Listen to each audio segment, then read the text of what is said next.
Son of God, share my mind, and you don't die. This is the season 3, the episode 507 in the series How to Manifest Immortality. And the name of today's teaching is The Inheritance of God's Son. Never forget that the sonship is your salvation, for the sonship is yourself. As God's creation, it is yours, and belonging to you, it is His. Yourself does not need salvation, but your mind needs to learn what salvation is. You are not saved from anything, but you are saved for glory. Glory is your inheritance, given you by your Creator that you might extend it. Yet, if you hate part of yourself, all your understanding is lost because you are looking on what God created as yourself without love. And since what He created is part of Him, you are denying Him His place in His own altar. Could you try to make God homeless and know that you are at home?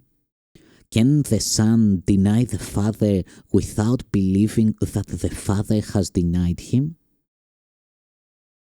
God's laws hold only for your protection, and they never hold in vain.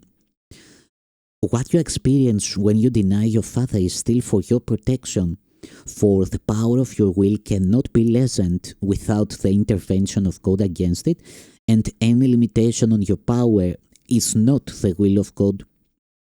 Therefore, look only to the power that God gave to save you, remembering that it is yours because it is His, and join with your brothers in His peace.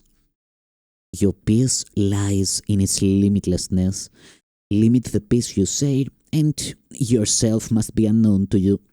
Every altar to God is part of you because the light He created is one with Him. Would you cut off a brother from the light that is yours?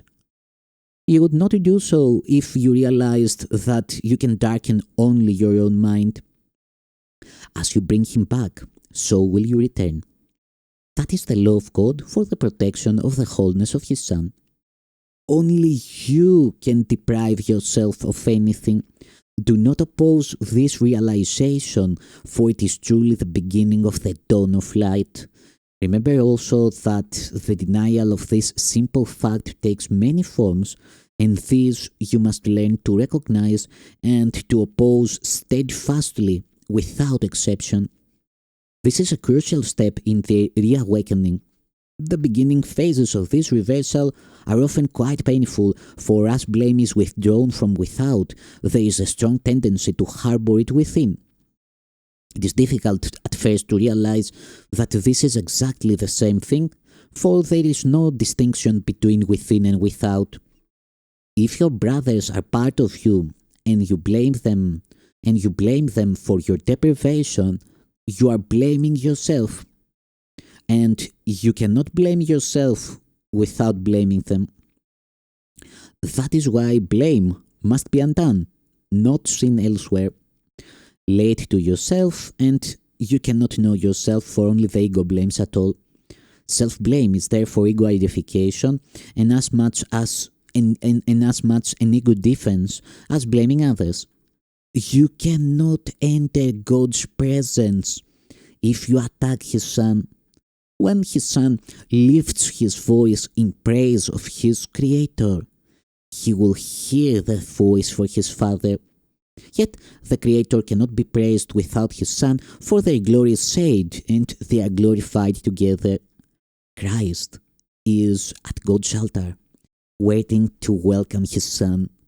But come wholly without condemnation, for otherwise you will believe that the door is barred and you cannot enter. The door is not barred, and it is impossible that you cannot enter the place where God would have you be. But love yourself with the love of Christ, for so does your Father loves you. You can refuse to enter, but you cannot bar the door that Christ holds open. Come unto me, who hold it open for you, for while I live, it cannot be shut, and I live forever. God is my life and yours, and nothing is denied by God to his Son. At God's altar, Christ waits for the restoration of himself in you. God knows his Son as wholly blameless as himself, and he is approached through the appreciation of his Son. Christ waits for your acceptance of him as yourself and of his wholeness as yours. For Christ is the Son of God who lives in his Creator and shines with his glory. Christ is the extension of the love and loveliness of God, as perfect as his Creator and at peace with him. Blessed is the Son of God, whose radiance is of his Father, and whose glory he wills to share as his Father shares it with him. There is no condemnation in the Son, for there is no condemnation in the Father. Sharing the perfect love of the Father, the Son must share what belongs to him, for otherwise he will not know the Father or the Son. Peace be unto you who rest in God and in whom the whole sonship rests.